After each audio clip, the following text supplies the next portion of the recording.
What's up, everyone?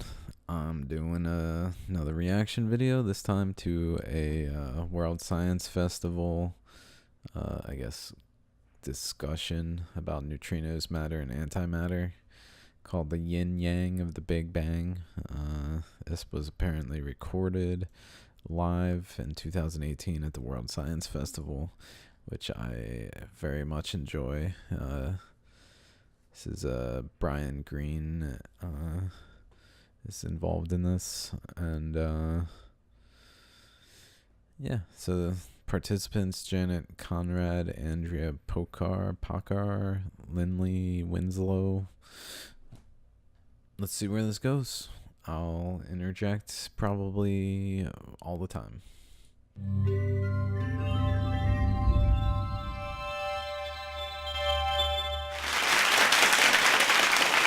Hi, everybody. I'm so glad to see so many people here. So I think we're going to have a very interesting and unusual discussion about antimatter. Our first guest is an assistant professor at MIT who focuses on answering big questions about the universe by developing novel particle detectors. So please welcome Lindley Winslow. The next participant is an assistant professor of physics at the University of Massachusetts Amherst who conducts research in experimental nuclear and particle physics. Please welcome Andrea Pocar. Our final guest this afternoon is also a physics professor at MIT. She's a member of the Ice Cube experiment, which is located at the South Pole. Please welcome Janet Conrad. All right, thanks so much for being here to talk to all of us. I guess, Janet, maybe you could get us started by telling us how antimatter was discovered and what's so strange about it. So antimatter was actually discovered in the 1920s, and it wasn't expected at all. At that point in time, they had a pretty nice description of how the world worked. They had certain building blocks, and there was no extra need for any kind of extra particle, particularly one that looks exactly like the matter particle, except that it has opposite electric charge. And so it was a real shock when they actually saw this. They saw this in something which is called a cloud chamber. When a particle goes through them, coming from cosmic rays, you can actually see the particles. When the particles go through, you can put on a magnetic field. And if you have a particular kind of charge, say a plus charge, it'll bend in one direction. And if you have a negative charge, it'll bend in the other direction. And so that's what they were seeing when they discovered antimatter. And it was not expected at all. Yeah. So they did they immediately know that there was this mystery of why, where is all the antimatter? It took a long time to actually understand that every particle that we have in our standard model, and we have a lot of particles in the standard model, actually have apparently an antimatter partner. Or I think if you think about the standard model and all of the particles in it, at least we are certain that all of the particles that have electric charge have an antimatter partner. There is a special particle that I'm very, very fond of called neutrinos. It's my favorite particle. And neutrinos, the word neutrino means little neutral one, and neutral is a good name for it. It has no electric charge associated with it. And so that's where the mystery of whether neutrinos have a distinct antimatter partner or not actually comes from. So we know that something caused this, but could you talk about the conditions that this mechanism has to meet in order to favor matter? Right. We have a very big problem. Okay, pause. Everything about antimatter that she just mentioned is based on one really critical thing, and that is charge, electric charge. And what is not being discussed in this antimatter conversation is what is charge, because we don't know. To modern science, charge just is. It just exists. This particle is charged, that particle is not charged. This particle is charged in this other way, that particle is charged this way. Charge just is. But that's not some intrinsic characteristic that is fundamental to the nature of reality. The question of how is charge is not answered. How does this happen? Why does this particle have a charge? Why? And so if we want to understand antimatter, then we must understand charge first. And we can't just say, oh, these have charge, those have charge. These charges are opposite, but the mass appears to be the same, so this is antimatter. It's not that simple. We have to know what charge is. I mean, it's simple, but we have to know what charge is before we can even understand antimatter. If we're going to theorize about what antimatter is, we need to take a first step of saying, well, what is charge? And so this is something that science just jumps right over because it takes the step of saying, well, charge just is. Charge exists. Charge is a thing that we observe. It's not some kind of emergent phenomenon, basically, in the scientific models that are analyzing antimatter, when in reality, so this is the thing about charge, is that it's based on the ether, in essence, on the pressure of the ether. So if a particle is equal in pressure outward, so like let's think of a particle in terms of like a star, because all things function the same. So if we think of a star that's radiating outward, and then there's pressure coming inward from the environment, from the ether, which is essentially what it is smaller and smaller and smaller particles that are pushing in on it. And so there's this balance between the two states.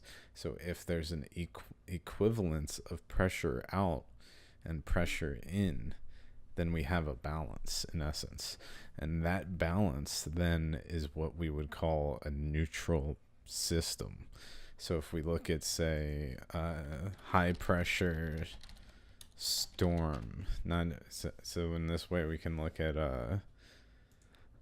other systems outside of necessarily physics to see how these systems work. So I'm trying to find a picture that actually shows. So the thing about a high pressure system, so this is low pressure. Low pressure, the flows are going inward towards the center, because the pressure outward on the of the environment on the low pressure area pushes in, and so flow moves inward because there's a low pressure surrounded by high pressure, in essence, and so that causes a flow inward. Whereas if there's a high pressure surrounded by a low pressure, then that causes a flow outward. And then in the state of balance, there is no flow, in essence, so there's a neutrality that also can exist. So if we say, well, electric charge, so here's a basic electric charge. Positive, all flow lines point outward, and that's because the system itself is high pressure pushing outward relative to the surrounding environment. And so basically it's a high pressure system that we then see as a positive charge because it's pushing outward, whereas a negative charge is like this, inward. And that's because it's a low pressure system relative to the environment. And so there's flows, and these are essentially ether flows, which then flow inward towards the particle because there's a lack of equilibrium. If there's an equilibrium, then it's like a neutral particle where there's no flow fields at all. Now, how this plays into antimatter is actually, I'll get into that in a little bit, but we have to know what electrical charges even are before we can even answer the question of what is antimatter, because it's dependent on charge. So we can't just say, well, these things have opposite charges. What is antimatter? Well, it's, and then start theorizing if we don't know what charge is. Charges cannot be ignored. We can't just kind of say charge just is, because it's not an answer. So if you ask anybody what's their favorite equation out there, it's E equals mc squared. You can ask anybody what their favorite equation is. That's the one that they will come up with. E equals mc squared tells you that energy can be turned into particles. It turns out that they have to be turned into particles and antiparticles in equal amounts. So if you think about it, if I am producing something that has electric charge out of something that had no electric charge, I had better produce the opposite charge also, so that everything will balance out.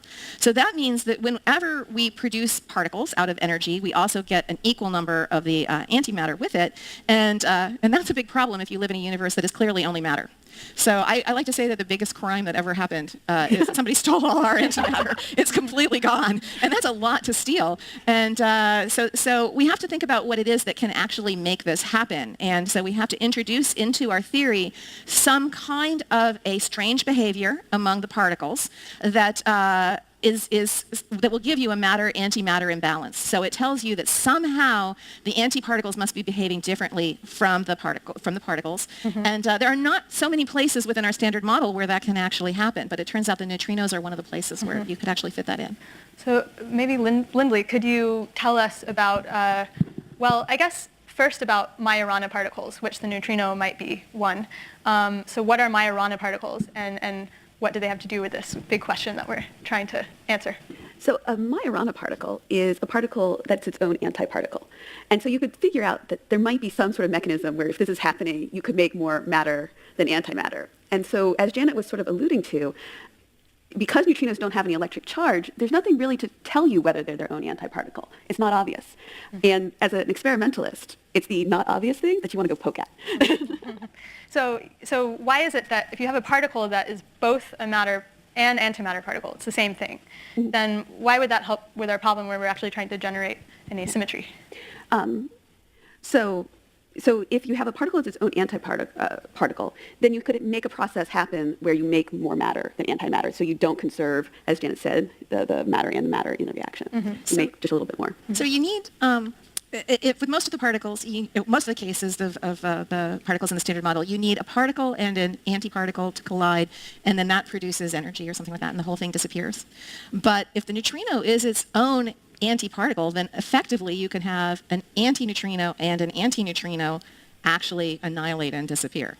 So you can, it's because there isn't any real difference between an antineutrino and a neutrino in this picture. Right, or another way of seeing it maybe is if a neutrino comes in produced by some process, in its flight it transforms into what we call antineutrino and then produces a reaction that produces the matter of the other kind. And so again, it's a transformation that in that case can occur. That's a very weird thing. Neutrinos are being a little bit weird, and we still like to poke at them some more. Actually, what makes neutrinos so special. I think that's why we love them so much. They like to do funny things. That the rest of the particles are not allowed to do. They're constantly doing things. They're very to independent. Surprise everyone. Yeah. Right. So, so the person who first proposed this idea that neutrinos might be Majorana particles was, in fact, Ettore Majorana, who was a very strange character. Could any of you tell us, maybe Andrea, could you tell us about him? Yeah, he's a fellow Italian, so maybe I'm... You especially, yeah. So he was Sicilian, and he was a genius since a young age. And he got into Fermi's group in Rome right at the very early age of the nuclear era, when the nucleus was starting to be understood. And apparently there are stories that he showed up in his group, and the very first day he was given what the status of experiments were in the lab in Rome, and mysteries of calculations that couldn't be completed, that were difficult, couldn't match up what the measurements were saying.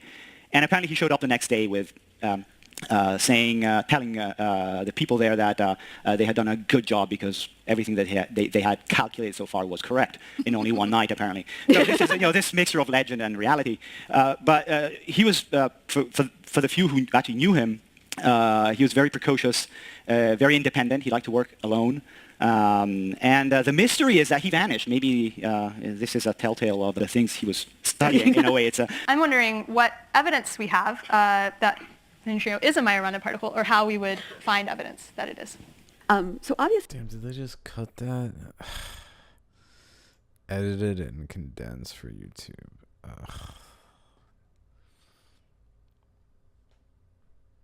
Why? For YouTube? You can post several hours of video length on YouTube, so... I hate when people just cut things out. Anyway. Since we haven't answered this yet, it's pretty hard to answer this question. So the idea that the field is really going after is to look for this rare process called neutrino-less double beta decay. And so the mechanism is that the two electrons get spit out with their two neutrinos. And you can either think of it as what Janet said earlier, that the two neutrinos annihilate because they're Majorana particles, or that because they're Majorana particles, they transform into the other one and kind of get sucked back into the decay. And so if we saw this process of 2 electrons coming out and no neutrinos, then we've seen evidence of a neutrino is a Majorana particle, and that would be really exciting. Yeah. And there's our Majorana neutrinos. Yeah, so the And now little they'll- wiggly line is they're coming out. Too. And then, And there we Oh, go. yeah, And so if okay. they're Majorana, you can just complete the line there. So you see there that now we have 2 electrons coming out, right? And we have lost the anti-neutrinos that were coming out with it. The antimatter is not coming out of that decay. Yeah. So this process made matter and no antimatter. And so that is why we are so excited about it. and so who figured this out? It was figured out in the 30s already. The 30s was a time when things moved extremely quickly, from figuring out what a beta decay actually is, to figuring out, well, if that occurs, then we will have the 2 electron decay as well, with neutrinos coming out. But then if neutrinos might have this property, That is fascinating. So this process made matter and no antimatter. And so that is why we are so excited about it. Yeah, so the And now little wiggly line. The 2 electrons get spit out with their 2 neutrinos. this is a telltale of the things he was studying. In a way, it's a I'm wondering what evidence we have that the neutrino is a Majorana particle, or how we would find evidence that it is. So obviously, since we haven't answered this yet, it's pretty hard to answer this question. So the idea that the field is really going after is to look for this rare process called neutrino-less double beta decay. And so the mechanism is that the 2 electrons get spit out with their 2 neutrinos. And you can either think of Neutrino less double.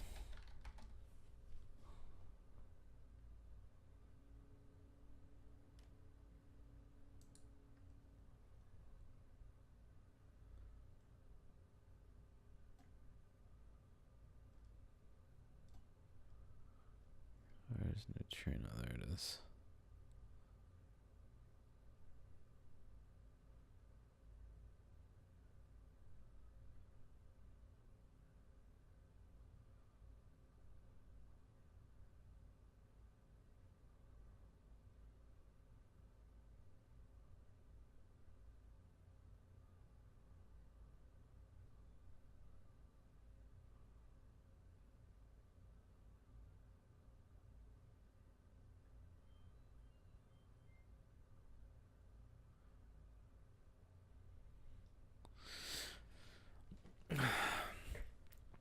Numerous experiments have searched for neutrinoless double beta decay.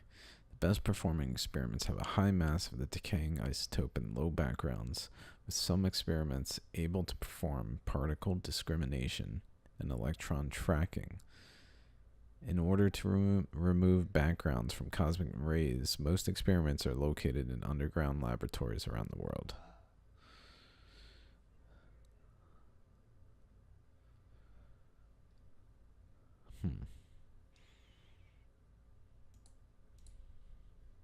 of it as what Janet said earlier, that the 2 neutrinos annihilate because they're Majorana particles, or that because they're Majorana particles, they transform into the other one and kind of get sucked back into the decay.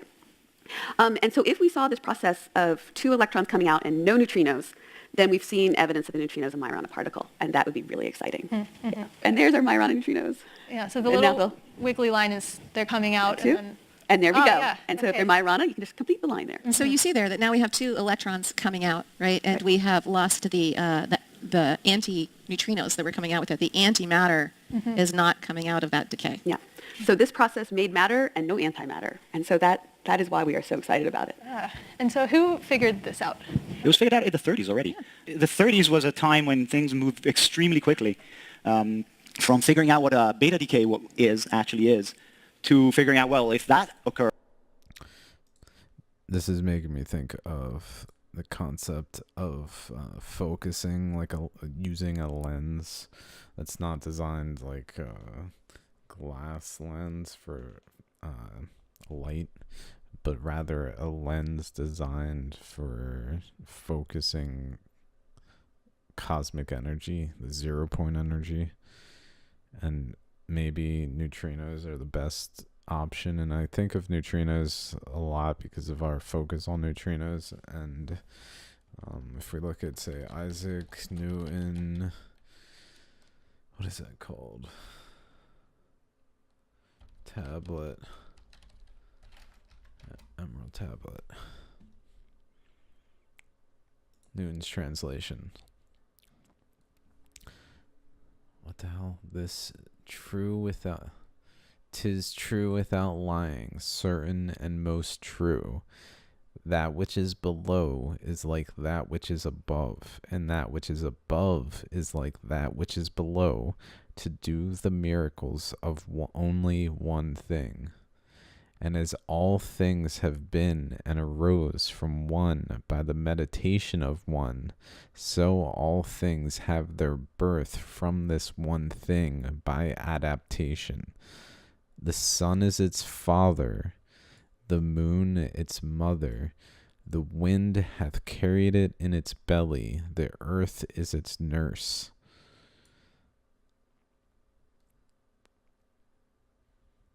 The Father of all perfection in the whole world is here. Its force or power is entire if it be converted into earth. Separate thou the earth from the fire, the subtle from the gross, sweetly with great industry. It ascends from the earth to the heaven, and again it descends to the earth, and receives the force of things superior and inferior. By this means you shall have the glory of the whole world. So what I'm getting at here is that this sounds to me like perhaps neutrinos, perhaps, are the particle that is effectively what the electromagnetic field is composed of. Is many particles traveling in a figure 8 pattern that physically pass through the body of the earth. And so when they come out, they basically flow into the earth. It rotates in the ether, and that pulls particles into it in a vortex type structure. And then that then passes physically through the earth, and then it comes out the other side, but then travels in a figure 8 orbital. And so as it does this, it is possible that perhaps we can take this flow of particles, concentrate it, so that it's, instead of being the normal flow, it is concentrated together, and then it creates basically a flow of energy. And what I found most interesting here is the product of this combination, effectively, of two neutrinos, which they say, well, are its own antiparticle. So it effectively, the combination of two neutrinos produces two electrons, which is really, really interesting to me, because that would, if that's the case, and if we can concentrate them so that they do flow through a lens and merge into a point, that point could effectively just produce electrons, i.e. electricity, which,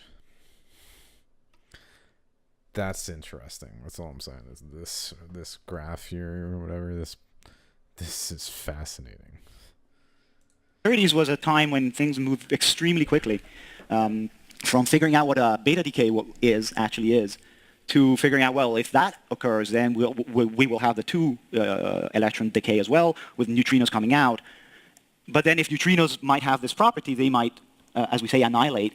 And maybe this other process exists. It hasn't been found yet. So, But just to make it very clear, the process on this side has been seen. The process on this side is the one that we are looking for. Because I like to see my neutrinos.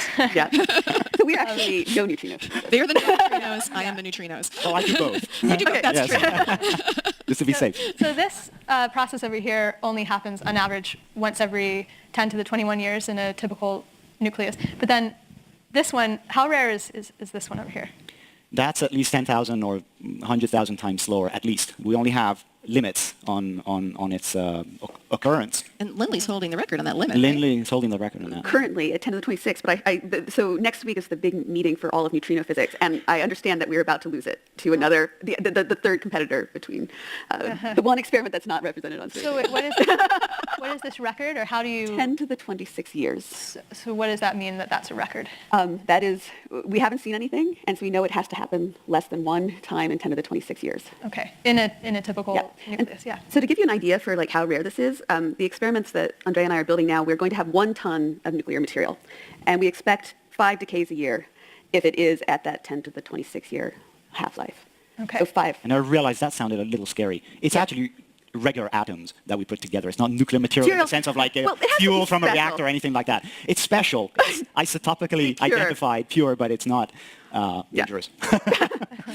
And everybody uses a different type of nuclear material, right? Like people have theories like, oh, this one's going to be better for this purpose, or... Yeah, we argue about that a lot. And we argue how to use it too. Yes. Maybe the same one, but used a different way.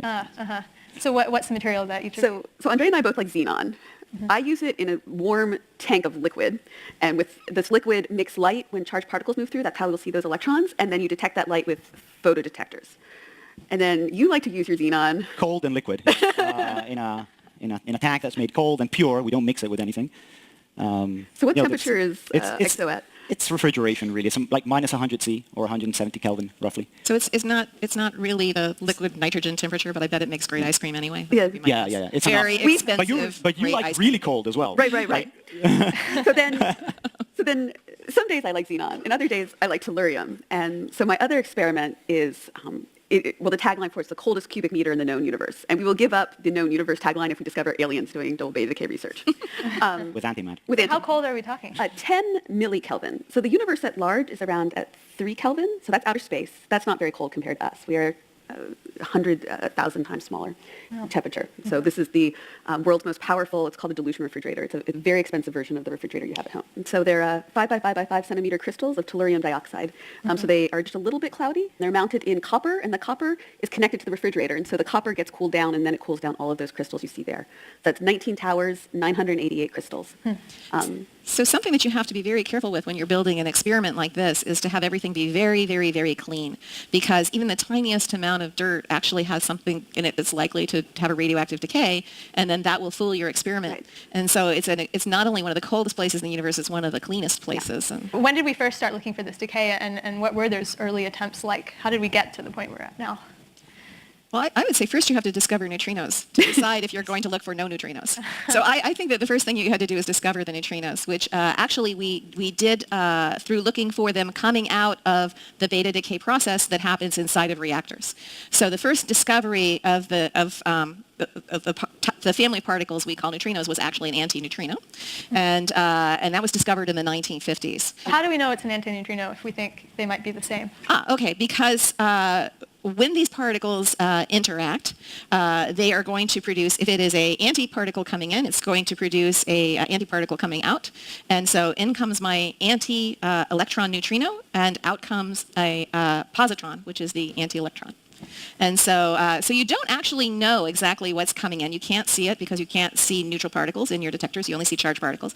But suddenly, out of nowhere, pops this positron. And you say, aha, I must have had an anti-electron neutrino coming in.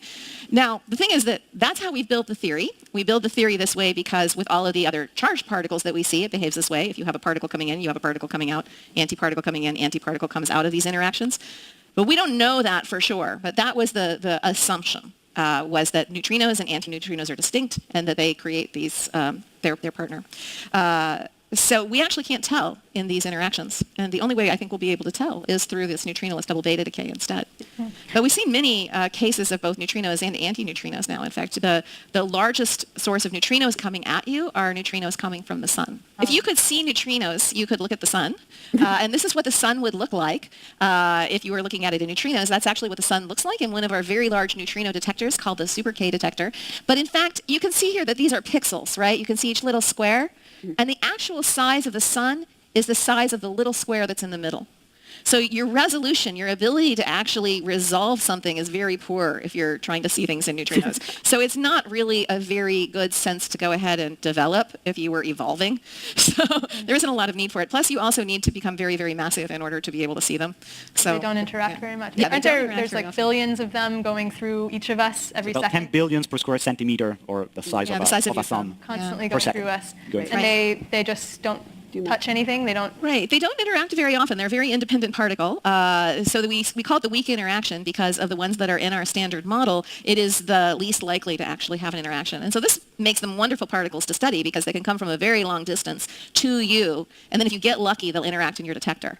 But the interactions are so rare that we have to build very, very large detectors, and it needs to be a very large detector to contain their interactions. Would you describe it? It's such an amazing thing that humans have built the ice cube detector. I love this experiment. It's really fun. It's actually at the South Pole. It's right at the South Pole. And we use the Antarctic ice as the interaction mechanism for the neutrinos. So we're looking for neutrinos that are produced in the universe to come through and interact in the ice, and then we'll see the particles that come out of those interactions. So to be able to see the particles that are coming out, we need something that will detect what the particles emit. It turns out that they will emit photons, the particles that are coming out.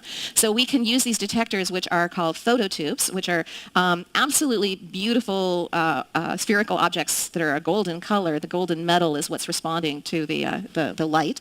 And so we need to drill a hole because we want to put this deep below the Antarctic ice, about a kilometer down. And so how do you drill a hole in ice? Anybody know?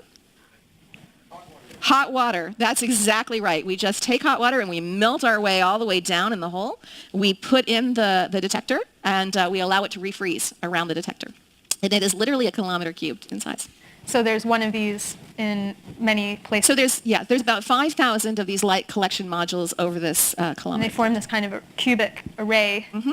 And we look for neutrinos to come in from outer space and interact in this and produce a big burst of light, which we read out, and from that we can understand all kinds of interesting information about them. But the one thing that we can't tell is if they're a neutrino or an antineutrino. We can tell you what kind of neutrino they are. Neutrinos come in 3 different types within our standard model, and we define what the type of neutrino is based on what it produces in the interaction. So we can tell you if a neutrino came in and produced an electron, we can tell you if it comes in and produces a muon, or we're looking for the case where a neutrino comes in and it produces a tau. But we cannot tell you if that was a anti-electron neutrino or because we don't have a magnetic field. So it would be very, very hard to build a magnet that could cover a kilometer cubed. Yeah. We have other uses for that magnet. Right. But what's neat, though, is that you can get the handle of is like how important neutrinos are, because they run the gamut from these very, very high-energy neutrinos that are more energetic than anything we've ever been able to make on Earth, down to the thermal neutrinos that were made in the Big Bang. And therefore, if you just tweak the properties of a neutrino just a little bit, and the biggest one is this Majorana neutrino-antineutrino difference, you can really change how the universe formed. And I think that's really what drives all of us here on stage. That's why we love this particle. Yeah. It's not uncommon. And there might be other, besides just the Majorana question, there could be also other neutrinos that we haven't that's my discovered favorite question. So the thing about neutrinos is that it's the one part of the standard model where we really see deviations from what we actually expected, from what the theorists were telling us we ought to see. And it is a place where nature is really talking to us instead of us maybe telling nature what to do with our theories, right? And I really like exploring there. And we have seen some hints out of nature that there might be additional neutrinos beyond the 3 that we know of and love so well. But it's very complicated, the picture of what we're seeing in all of our experiments. And so we've been working slowly toward definitive evidence that something is really going on. And one of my experiments, Minnie Boone, just took a really big leap this week. We just put out a new paper that moved us closer. But Natalie had asked me, do I see this as my eureka moment? And the answer is not quite yet. It takes scientists a long time to decide this is really something completely different. Basically, you saw evidence that maybe there's a sterile neutrino, right? Which is right. So if neutrinos are like ghostly particles, people often describe them as, just with that nickname. Mm-hmm. The sterile neutrino is a shadow of a ghost. Right, absolutely. I think ghost is a great description for neutrinos because how do you know you have a ghost in your house? You know because you look around and there's this debris. The ghost came in and made a mess. Well, that's fine. Yeah. You thought those were the neutrinos, didn't you? So the same thing happens in our detector. The neutrino comes in and it makes a mess. We don't see the neutrino come in itself, but we see the mess that it makes. So I think ghost is a really good description of it. But the sterile neutrino actually will interact even less often than the standard model neutrinos that we have. And so what happens with them is we have to see them when they play a game with the other neutrinos of neutrino oscillations, causing those neutrinos to disappear and come back again. Mm-hmm. And so that's where the sterile neutrino comes in. But all of this tells you how rich the field of neutrino physics is, that we have all of these different clues, like they might be Majorana coming from theory, or there might be sterile neutrinos coming from experiment. And so it makes it a really rich place to work. And we actually think that if you put these ideas together, you might be able to get an overall theory that can explain all of these different aspects. Yeah, that's something that has always struck me is that we kind of look to neutrinos to solve many of the mysteries that we have questions about. For being a particle that you are not all that aware of, probably, they're actually a pretty important particle in your life because, for example, the sun wouldn't shine if we didn't have neutrinos. The very first process that ignites the sun is actually one that involves neutrinos in it. So, but more importantly, neutrinos are what blow up stars and supernovae. I don't like when we say things of that nature. We don't know how these systems work, and we're claiming mechanics of them as a fact.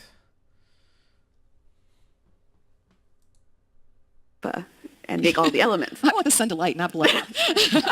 And I measured that, by the way.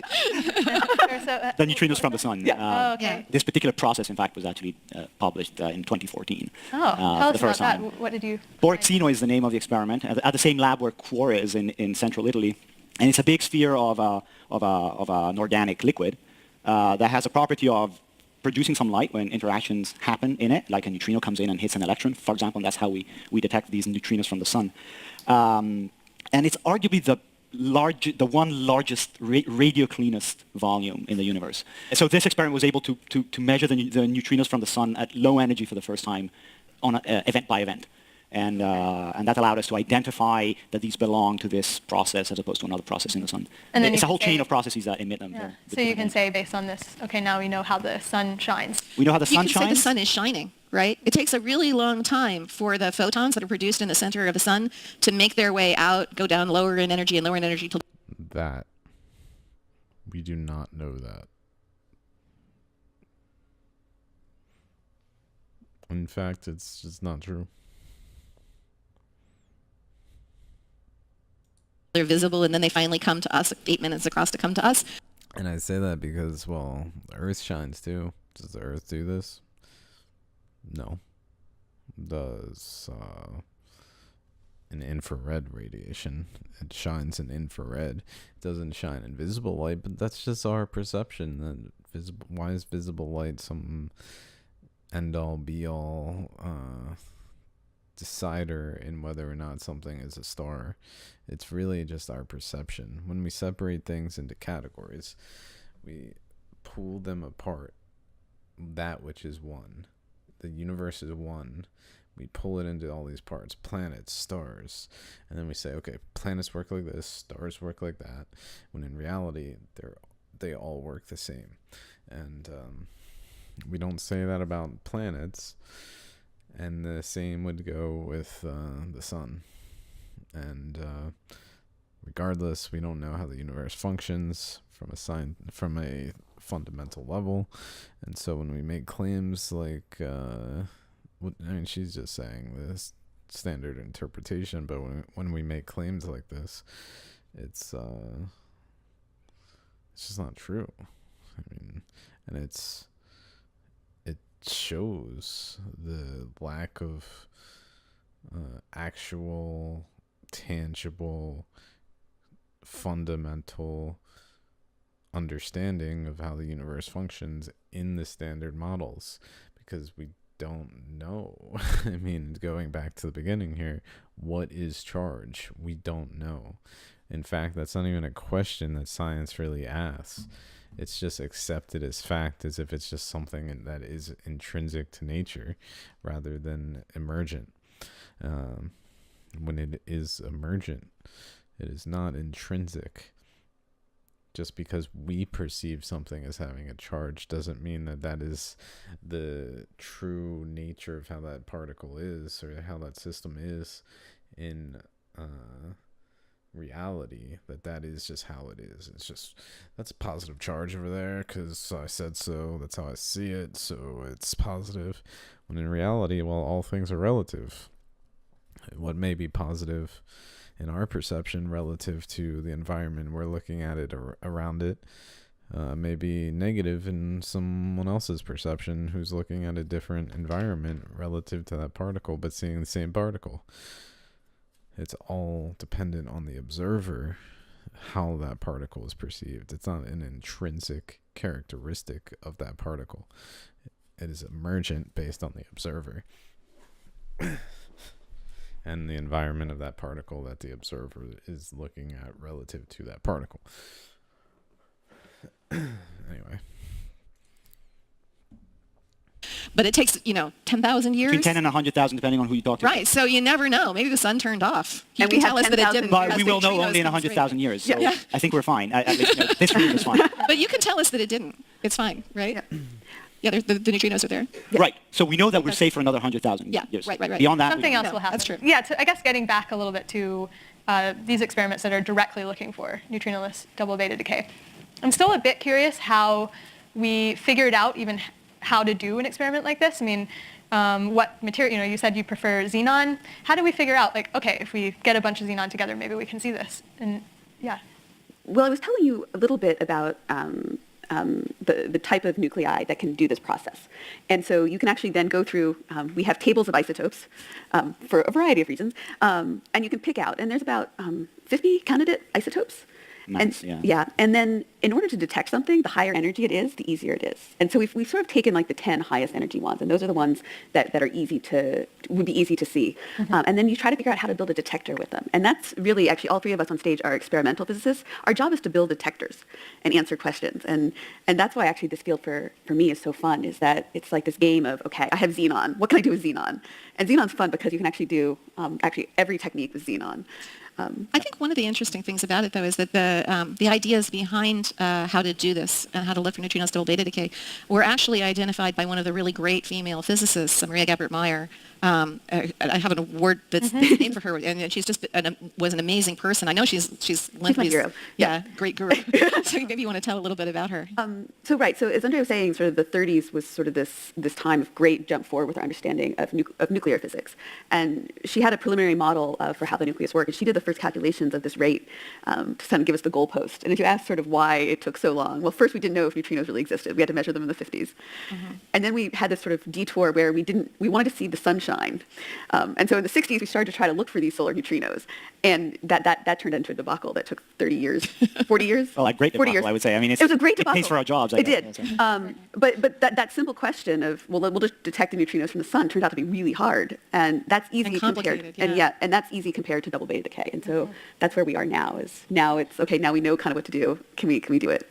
Yeah, and we've been doing it, as a community, we've been doing it for about half a century almost now. I think the first experiments were in the either late 60s or early 70s with detectors of the size of a gram or so. And then now we're thinking about tons. So I guess there was a range of that Mayer calculated. It could be this likely or it could be this likely. Yeah, well, actually, there's a history to that too. Originally, the first calculation seemed to say that the neutrino-less decay should have been faster than the regular 2-neutrino decay. And then, relooking at those calculations, it turned out not to be so. But there was uncertainty into how to calculate these things because it's new physics, and so anytime there's a new process, you put in numbers which are reasonable or minimal extensions of what you know, but you fundamentally don't know, and so you have to, at some point, look at that. And then you do the biggest, most sensitive experiment you can do in a reasonable time frame, a few years or something. And you look for the process, and if the experiment is too small, it won't see it. And then you go to the next stage because you've learned something, you've learned how to do it better. And that's how the field has progressed. So there is some range, and we've kind of cut through part of the range. We've excluded some range, and now we know that this process is rarer than a certain length of time. Is that kind of how it works? Yes. So how far are we along the scale of So I would say we've just reached a very exciting point because of this information coming from sort of other types of experiments, we now kind of know where the goalposts are. And so the best limits now are 10 to the 26 years. The next set of experiments is aiming for 10 to the 27 years. And then if we can build an experiment that's sensitive about to 10 to the 28 years and we don't see something, then we know that the neutrinos are not Majorana particles because there's just not much theoretical space left for them to be. And so we're really do 100 times better. We do 100 times better. So that's really kind of a neat place to be. Of course, if Janet sterile neutrinos exist, we could have even more fun things in that for us, it moves things around as to where this decay where we're looking in that. It would be much more fun. It would Also, be the so much fun. goalposts you talk about are based on this minimal diagram that has been shown, which is a very reasonable place to go. But on the other hand, neutrinos have surprised us, and so we might actually see the double beta decay with a half-life that doesn't quite match this expectation because the process might actually be more complicated than what was shown on the screen. We're talking about a fundamental process of nature, if it exists, and maybe nature is more complicated than the minimal complication what we're trying to add to explain things. And so what would it be like if you did discover this? How would it all play out? Champagne? Well, I wrote a story about one of these experiments a few years ago that had finished, Gerda, yeah, and they talked about how they blinded the data and then they had an unblinding. So maybe, I mean, I don't know if people are aware that that's how it's done, but physicists are so careful that you don't even know that you're going to you're not biased while you're doing the analysis, right? You just do it without even looking at the numbers, and then everyone gets together and then unblinds it. Is that how it happens? Yeah. I guess in most cases that's how it happens. It's a little experiment specific exactly how that is done. But yeah, and the pressure is very high on this measurement in particular now. There's a lot of competition, a lot of people trying to do it. And any claim, in fact, there had been in the past a positive claim of having found this decay that turned out to be wrong. And so even more so, I think there's the burden of proof on us if we think we found something new. Which experiment was that? It was the Gerda predecessor, but it was a much smaller collaboration, but kind of using this similar technique.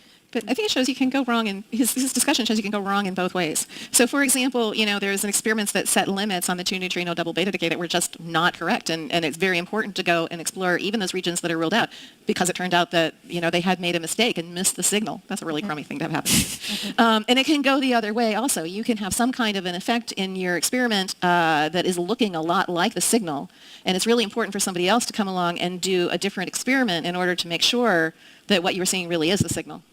So I think this goes to sort of why I work on 2 different experiments and why on the stage you see 3 different experiments, is that in order to really know that we saw the signal, we probably want to see it in 2 different isotopes. So tellurium and xenon, we can share that. And 2 different detector techniques, because it could be a detector artifact. And that has happened in the past, that we've detected things that turned out to be something we didn't understand about the detector. They're only talking about 5 events, if they get lucky. And so it's a very tiny number of events. And so, it could be that something's gone wrong. People are a little bit hard on scientists in the sense that when they see something that looks like a signal, scientists can say, oh, well, we have observed this to a certain level, and people are like, have you discovered something or not? And it's really hard for us to say yes for a very long time until there's many, many cross-checks on these things, because it's so easy to go wrong. Experimental physics is a real art. So if or when you discover this? I'm an optimist. How big of a deal would it be? I mean, what, is this? This is the last great question of the standard model. I think it's really huge, because right now we have no idea what the larger theory is. We have reason to think that there is a larger theory, because we can put together this thing called the standard model that has many particles in it, and we can start arranging them just the same way as you would arrange a periodic table. And, we have a lot of history with putting together tables of things and then discovering that there was an underlying theory behind it. Plus, there's stuff that we don't understand, like dark matter, right? But we have no idea what the larger theory is. For many, many years, we pursued supersymmetry, and that just has not turned out to be the right direction, even though it was theoretically very, very promising. So we need something that'll direct us toward what kind of larger theory there is. And Neutrinos double beta decay connects to a very specific class of theories and would allow us to take all those ideas that are out there and really narrow them down. Yeah, so maybe I know you're all 3 experimentalists, and there's a kind of wall between you and your theorist colleagues, but maybe you could talk about just if this decay is observed, what larger theories that might point to. It would mean that we would have this mechanism for understanding. Yeah, so what is there a name for it? It's not string theory, or, yeah.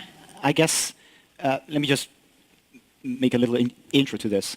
If neutrinos behave like this, in this funny way of being their own antiparticles, in a way that naturally opens the doors to these objects to exist. I mean, there might be particles out there that also have this feature, no charge, and behave, but which are heavy enough that have never been seen. And in fact, I would say that a majority of theorists, now that doesn't mean that it's the right way to look. Sometimes there's a consensus that doesn't necessarily mean that it's more probable, necessary. But supersymmetry being the good example of that. Supersymmetry being a good example of that. But there's a lot of thinking about whether dark matter, for example, is made of particles which are also of this kind and are maybe linked to processes in physics which are mediated by particles which are too heavy for the LHC, for example, to have discovered. And the other thing is, our current theory lacks to tell us why these neutrinos don't exist. I mean, suppose they don't exist, and neutrinos are just the standard ones that we know. A good theory to me is a theory that explains, predicts, but also tells us whether any of the possible solutions that doesn't violate any fundamental postulate of the theory isn't seen. And neutrinos, based on what we know, should actually behave this way, because you can write terms in the theory that behave exactly like a neutrino that turns into an antiparticle, without really violating any of the fundamental pillars of the theory. And so a theory that has solutions that you kind of say, oh, I just throw these out because they're unimportant, is still an incomplete theory to me. Yeah, we've made a lot of progress by arguing if it can happen, it will happen, and something has to stop things from happening for us to not see it, and so that's sort of what's behind that particular idea.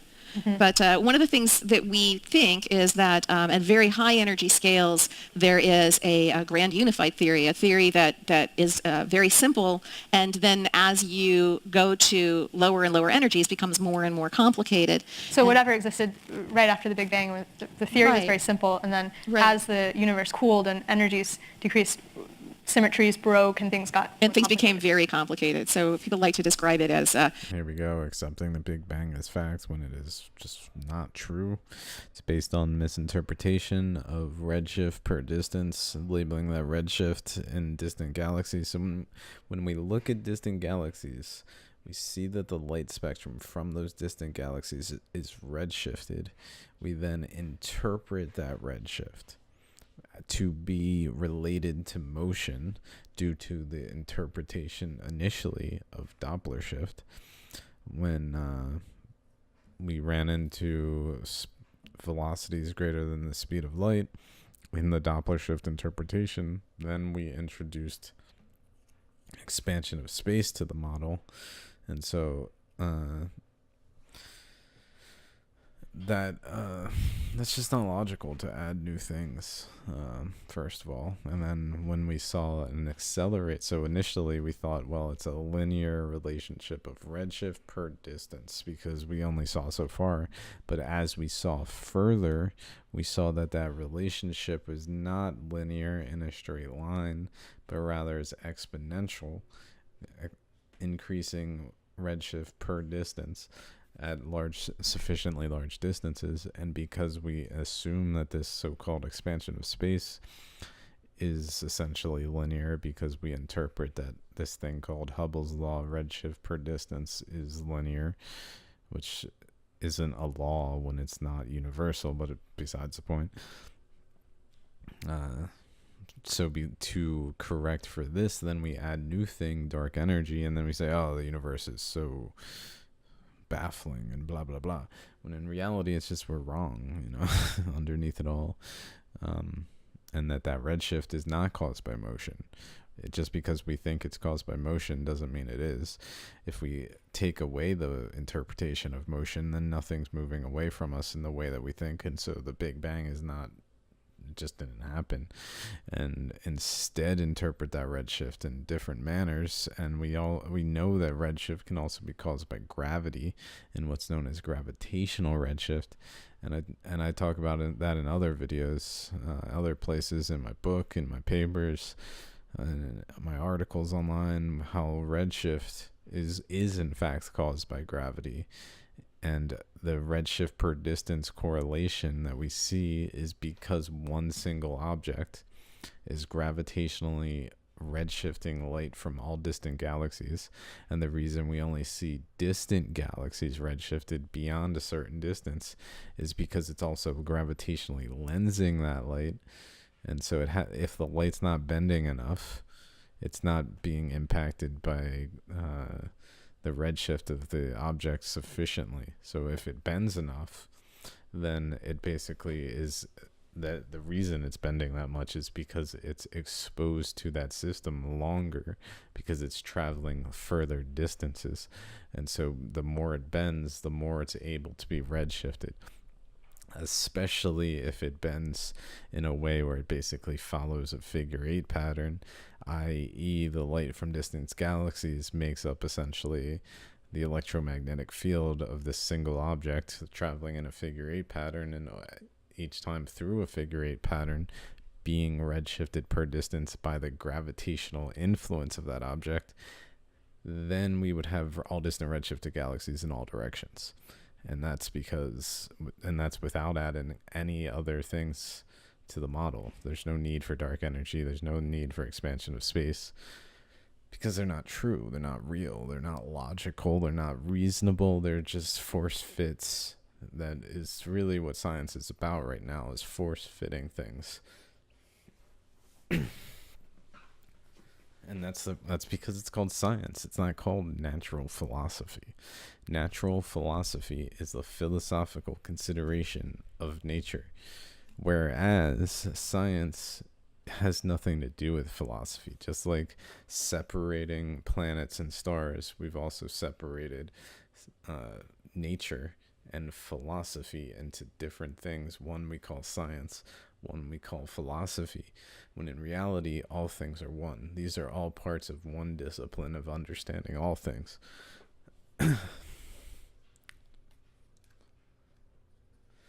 What were they talking about? Whatever. As you make a pot of soup and it's all very homogeneous, and then you let it cool and you get globs of Oh yeah, they were talking about the Big Bang. Big Bang didn't happen. So if that's part of the interpretation of everything they're talking about, well, it didn't happen. Sorry. It all hinges. The foundation of the Big Bang is on redshift. And from a logical standpoint, as soon as we introduce new elements to the model, Occam's razor basically demonstrates not true. Expansion of space ain't happening. It's just not happening. And I have all sorts of evidence I point to, such as the local void that we're in. The largest void in the observed universe happens to be centered, or the Milky Way happens to be centered within this void. I believe it's called this KCB void or something. KBC.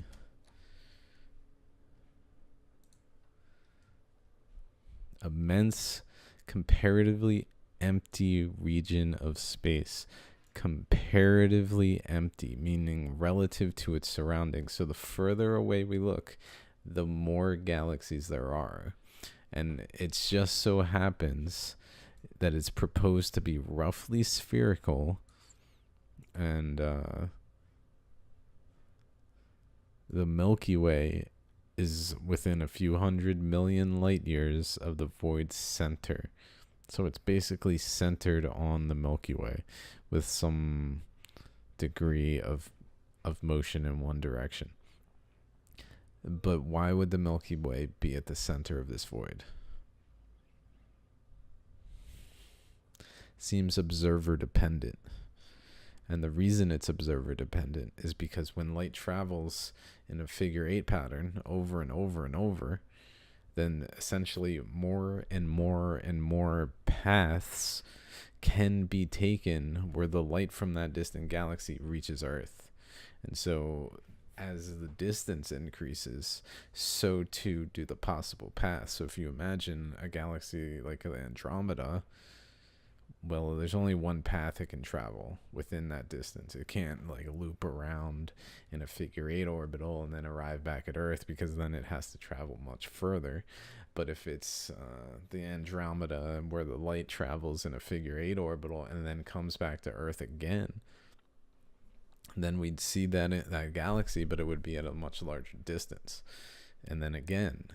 And so the more greater the distance, the more the likelihood of seeing different paths of light that travel back to Earth. And so as we look further and further in space, we would observe a roughly spherical, comparatively empty region of space, because all these galaxies really are optical illusions based on light traveling in figure eight patterns, largely, especially the more distant ones.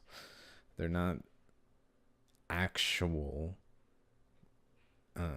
separate and distinct galaxies from other galaxies that we see.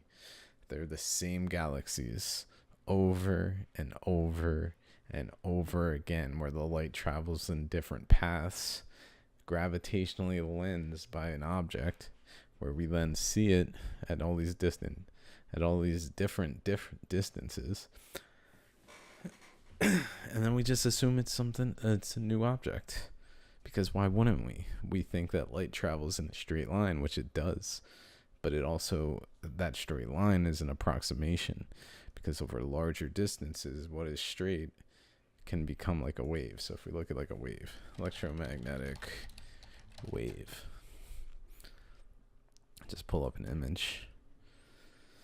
So if we look at, let's say this wave. This one's good. Because we say from here to here, what is this? If we look between, say, around here and here, we'd say, well, that's a line. We wouldn't say it's a wave. Oops. But if we looked at from here to here, we'd say it's a wave. So it's in this distance, it appears as if it's a straight line. But in reality, it's a wave. In the same way, when we look at a certain distance, it appears as if it's a line, because that's what it usually is.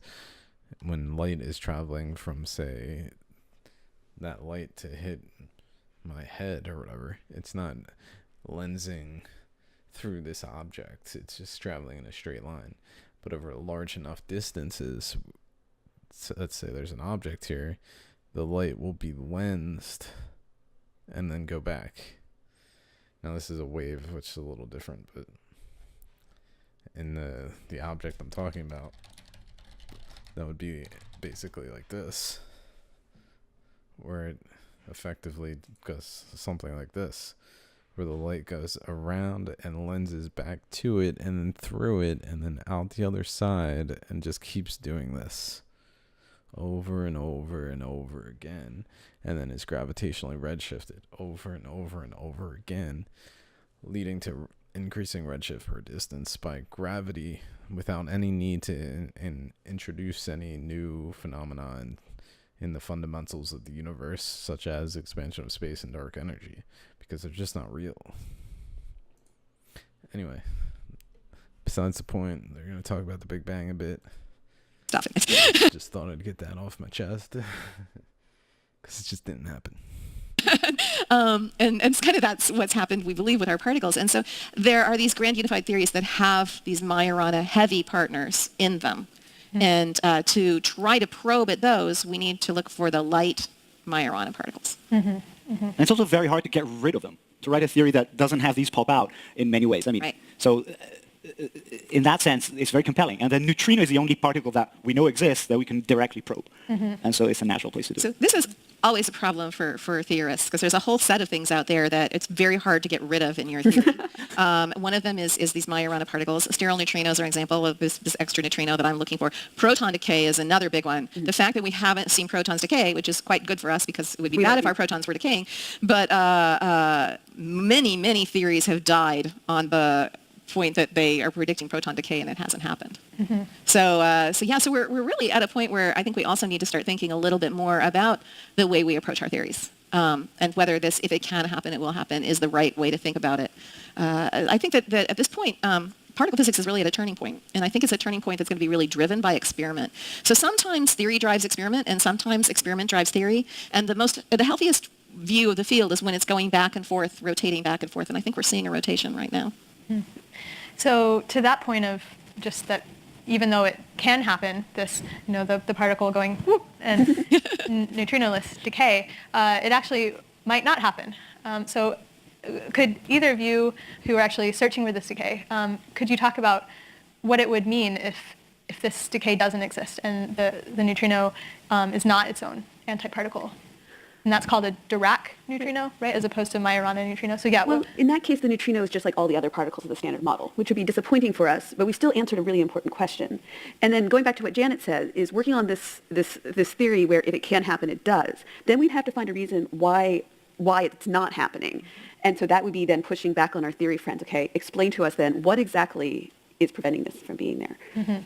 So if a neutrino and an antineutrino are different particles, then but they don't have charge, so it seems like they should be the same one. So maybe they have some other property that... There's some other property.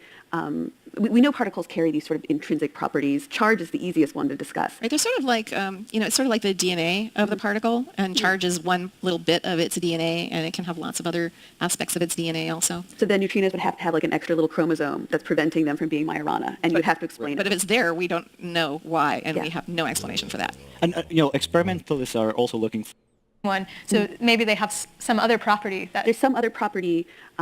We know particles carry these sort of intrinsic properties. Charge is the easiest one She to... just said it. Intrinsic properties, and then goes on to say charge is the easiest. But charge is not intrinsic. It is emergent. We know these particles carry these intrinsic properties. No, we assume them to be intrinsic because we don't understand them. That's what I was, to get back to what I was saying earlier, because she actually used the word intrinsic, which is funny, because that's the way science looks at it. That's the way it is observed in science. Oh yeah, charge. That's just an intrinsic characteristic of the electron. That's just how it is, you know? But it's not. It's emergent. It is not an intrinsic thing. Let me just go back, because that's just something nice about hearing physicists say charge is intrinsic, and knowing that there is this gap in just nothing to do with her. She seems like a very nice person, but just to do with like the way physics views charge, you know. One. So maybe they have some other property that... There's some other property. We know particles carry these sort of intrinsic properties. Charge is the easiest one to discuss. Right, they're sort of like, it's sort of like the DNA of the particle, and charge is... This is like the god of the gaps almost in some way, just in science. Well, charge is intrinsic. What else is intrinsic? Mass. Let's see what else. Is one little bit of its DNA, and it can have lots of other aspects of its DNA also. So then neutrinos would have to have like an extra little chromosome that's preventing them from being Majorana, and you'd have to explain But it. if it's there, we don't know why, and Yeah. we have no explanation for that. and experiment. That was really confusing. I'd say because they don't understand. I don't want to attack people. I'm not trying to attack them. I'm just saying like the current way we see things is without understanding. It's not intrinsic. There's several things that are thought to be intrinsic that are just not. Physicists are also looking for Like, for example, that a planet is a planet. That's not even intrinsic. Earth is not intrinsically a planet. It is in the eye of the beholder that it is a planet. We see it as a planet. That doesn't mean it is a planet intrinsically. Rather, it can be anything dependent on the observer. With a large enough observer, Earth becomes an atom, the nucleus of an atom. It becomes an electron. It becomes a photon. It becomes a neutrino. With a large enough observer, it can become anything while still being a planet in our perception, because it's not intrinsic, but it is dependent on the relative relationship of the observer, how something is seen, inclusive of charge. In our perception, something can have a positive charge, and that is based on our perceived reality of that particle's environment. But that's not necessarily the only environment that particle is in. It's in larger scale environments, that even though on the small scale it may be positive, but on a larger scale it may be negative, and on a larger scale still it may be neutral.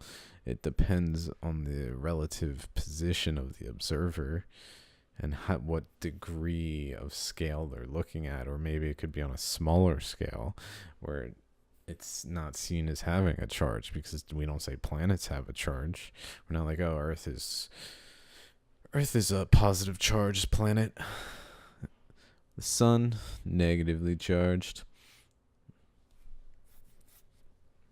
Because to us, they don't have those characteristics, because they're large enough that we stop seeing those so-called intrinsic traits, because we think of particles as being, well, because they're smaller than us physically, they're elementary, they're building blocks, they're some things that the universe is composed of, when really, if you remove us from existing within the structure, there's nothing that makes atoms any different than anything else. And let's say that you place another observer composed of galaxies, things that we see as galaxies, as their building blocks, they would see the universe the same way we see it. They would see those galaxies as atoms.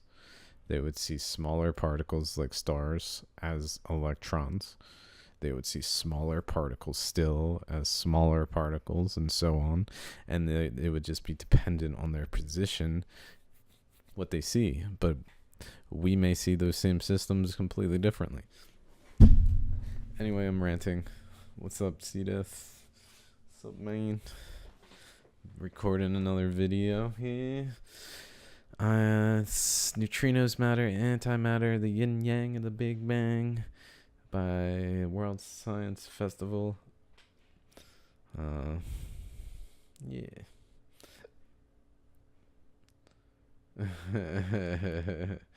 We probably are, man. I mean, there's almost no question. Magnetic tiny behavior of the neutrino. So far, there's only limits. We haven't found any. But that would be, again, if found, that would be a strong indication of the rocket behavior, because now you have electromagnetic properties of this neutrino. So it's not completely chargeless in the sense of that we think it is so far. That'll be a really hard experiment to do. A really hard one, yeah. So that's the thing, though, about experiment, is you do the easy experiments first, and then what's left gets harder and harder. But Well, harder and harder, or brand new? Brand new. Like, you then have no idea what's going to But it's only by trying that you'll hit the brand new. I mean, it's not by being idle and not doing anything that you'll hit something. The brand new is an important point, though. Right now, at least in my area of neutrino physics, one of the things that worries me is I see people proposing larger and larger versions of the detectors that we've worked on for many, many years. And, I worry that at some point it's just not going to be sustainable to build these detectors bigger and bigger, that we have to actually completely rethink our technology and our approaches, and we really need to put some investment into that. Well, I guess accelerator science has also been going that route, right? We have bigger and bigger accelerators, higher and higher energies, but more and more the low energy effects of physics at high energy is being pursued, also because practically building bigger machines gets harder. In fact, I'm actually working on something related to that. I'm actually working on how to take tiny accelerators, which are called cyclotrons, make them even more powerful than they have been in the past, and then you can bring the accelerator to the experiment instead of having to build the experiment next to the accelerator. And so you can take these existing very large detectors and put an accelerator next to them. And the nice thing about this is that actually this particular accelerator that I'm working on will also be, I think, a really valuable source for medical isotopes, too, at the same time. So you can feel like you can do more than just the basic science with it. Yeah. And so I was thinking about this earlier, actually, when you talk about that right now the limit is on 10 to the 26 years. What is that, by the way? That's like 100 trillion years. Gravity A and gravity B. Enough said, man. Enough said. Oh my god.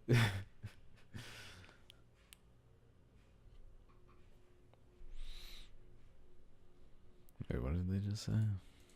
100 trillion years. I would need a piece of paper to check that. So it doesn't decay It's in 100 trillion years.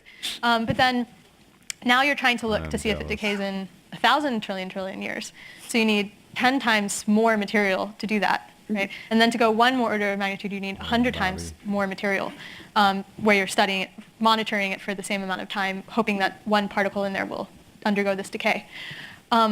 So is it possible to get 100 tons of xenon? I mean, aren't we already kind of at the limit of what we can do? Possible is probably possible. Certainly technology doesn't scale that easily. And when you scale up an experiment, there's a phase where you gain quickly, But then there's, I think, a second phase where the complexity of the scale-up itself, the engineering complexity of the scale-up, kicks back. And so it's unclear whether, as Janet said, you can just brute force scale up only. I think you have to get smarter as well. And so mitigate the scale-up with smart tools or smart techniques that you can implement. And I think we're all trying to think about these possibilities, and there are some ideas there that are being developed still in the proto phase. Yeah. So sort of building on that, so you guys saw that. Like, so when you scale up, you're a low pressure system that pulls in energy, and as you pull in energy, the system relative to the environment becomes higher pressure till it reaches a point where it no longer is lower energy, lower pressure, and so then it becomes harder. The more we try to focus energy into it, it becomes harder to push outward and make it grow and become bigger, because the environment at that point is pushing back too much or something. Pretty picture of Core with all those crystals. The next thing we need to do with Core is actually we're going to take crystals that not only are cold, but they also give off light. And so that's actually what that red crystal was about, because it glows if a charged particle goes through it, in addition to just heating up. And so that's sort of the things that we're looking at, is how to be smarter about the detectors that we're already building. Yeah. So are these experiments running right now? Both of your experiments? Yeah, I mean, as far as I'm concerned, EXO 200 is running in a salt mine in New Mexico. Why are they always in these mines? Like these. Well, because we don't like easy things. No, the reason is our experiments all have to run underground to shield them from cosmic rays in the atmosphere. And so we use the Earth as a shield, and we have to go, roughly a kilometer or so underground. And for X200, at that time, in the United States, that was an available hole in the ground that we could go to. It's in this particular case, unlike the Core example, this is not a laboratory. This is a salt mine where they dispose nuclear contaminated materials from the laboratories that have enriched for the bombs. Which sounds like a really bad plan for an experiment that needs to be very It does, but the mine is very large, and it's kind of a proof that it's actually done fairly well in a way, because we could run one of the cleanest experiments in the world a kilometer away from a storage of barrels of plutonium-contaminated stuff. We're underground, but the actual detector itself is a xenon liquid container, like a bucket, inside a cryostat, which is an instrument that makes it cold. And then it has layers of shielding from radiation that comes from the periphery of the detector. It's been running since late 2010, I would say. We've already published data 3 times.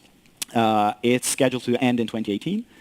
And we're already into the design phase of a 5-ton follow-up, which is still on paper or silicon, called NXO. And that's going to be a scale-up of what we've learned with X200, with a number of, we think, clever additions or changes that make the scale-up better.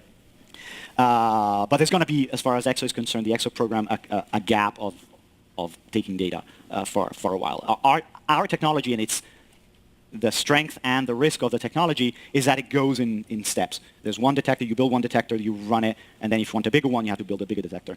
Core, for example, is made of crystals, and so there's technologies like that that could be scaled up more in phases in principle, maybe not Core itself specifically, but others. And that really depends on the choice of the technology. In a way, going for the big jump... What are we jump... looking at here, by the way? Well, this is a container of the EXO200 experiment. It's made of copper. This is commercial copper, but it's commercially selected copper. Every screw that went into this detector, that now is in the picture is empty, but it's instrumented inside and then filled with the liquid, has been screened for radioactivity. So we have to go an excruciating program of monitoring and assaying every material, every component, every cable, every screw that goes in there, because one hot spot, one screw that wasn't cleaned appropriately, there's a fingerprint on it, will swamp the rate of the detector completely. And so that's a big risk, obviously. And sometimes you know only when you put it together and run it. And opening it up to fix it is months of work that you don't want to do. So X200 was put underground. It was actually welded in this container, never to be opened again, thankfully, but it was designed to be possibly opened if needed. And it was, in that sense, built very much like a satellite is built. You test it and then you seal it, and you just hope it runs. You hope. You're pretty confident it does, but you're never really sure. It was the turning on of the detector was an interesting phase. So next is going to come next, hopefully. I mean, it's going to be a much more expensive experiment. It's a bigger collaboration. We've expanded the collaboration as well. And then on the side, we're thinking also about what after next, so in terms of being more clever. And some of our collaborators are developing brand new techniques to identify the appearance of barium atoms in a xenon 5-ton container.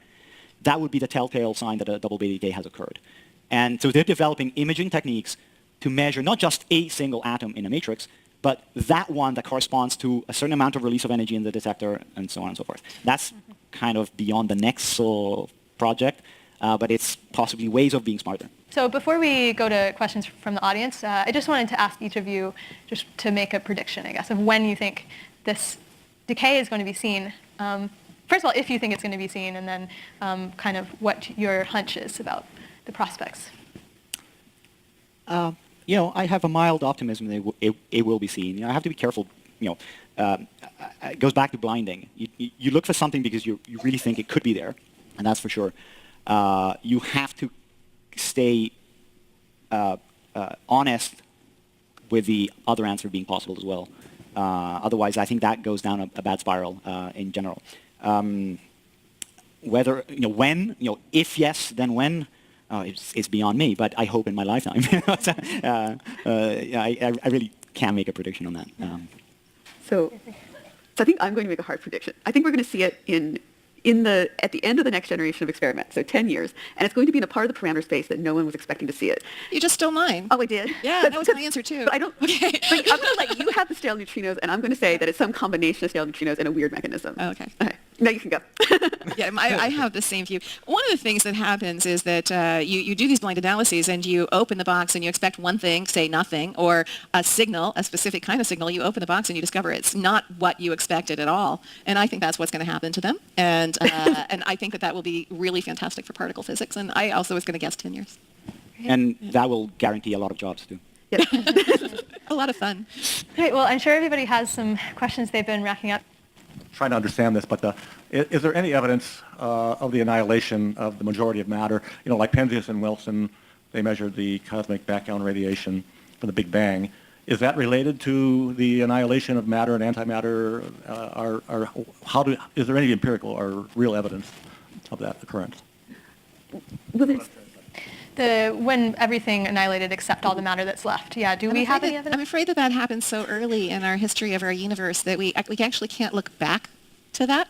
But I think one of the things that is really interesting about neutrinos is that they actually allow you to look further back in the history of the universe than we can with the photons. So, what happens is that you have a universe that's just full of energy photons, and they're just sort of swimming around, and then finally the universe gets to be big enough where the photons get far enough away from each other that they're not interacting, and then they sort of free stream outwards. And that's the point, that's the last.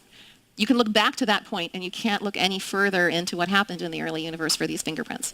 Neutrinos, that happens with very, very early in the universe. And so if we could see the cosmological neutrinos, we could learn an enormous amount. The problem is those neutrinos really don't have very much energy. They're all hanging around right now. There's about a billion of them in every cubic meter of space. But they're not doing very much because they're not very energetic. And so trying to figure out how to find them, that is one of the holy grails of neutrino physics. And there's some ideas out there, but that's... But yeah, if you thought double beta decay was hard, try to do that. But it's a good question, and if we could get there, we would get there. We would go. Yeah. All right, well, that's a great place to finish. Basically, no was the answer. No, we do not. There's no evidence. It's just what we say. Which is how it goes when the model doesn't really explain things and has lots of holes in it and lots of assumptions. And yeah, I mean, even saying the cosmic microwave background is the remnants of the Big Bang is a bunch of bullshit. Because the Big Bang didn't happen, which is based off of redshift. Or they use the cosmic microwave background as some kind of proof positive that the Big Bang happened and say, like, this is one of the pillars of the Big Bang. But pillar implies equal, that these two things stand beside one another to hold up the the roof of the Big Bang, if you will, when in reality, they aren't standing beside one another. The cosmic microwave background is the foundation of the Big Bang as the first observation that basically brought it about. And then when the Big Bang was already a model, then we saw the cosmic microwave background and used that as further evidence, meaning it was on top of the original foundation as a perhaps pillar, but the redshift is therefore the foundation and not a pillar being something that stands on top of the foundation, perhaps, but they're not equivalent in terms of their place in the development of the Big Bang, even though it's almost flipped, where according to this perspective today, which is kind of a hindsight is 2020 kind of thing, they essentially say, well, the CMB is the most critical piece of evidence for the Big Bang, when it's not. It's just misinterpreted, just like everything else. There's lots of reasons we could see a CMB type of background, and one of which being that the universe is infinite and it has smaller and smaller particles, and as you get smaller it becomes more and more uniform to an observer.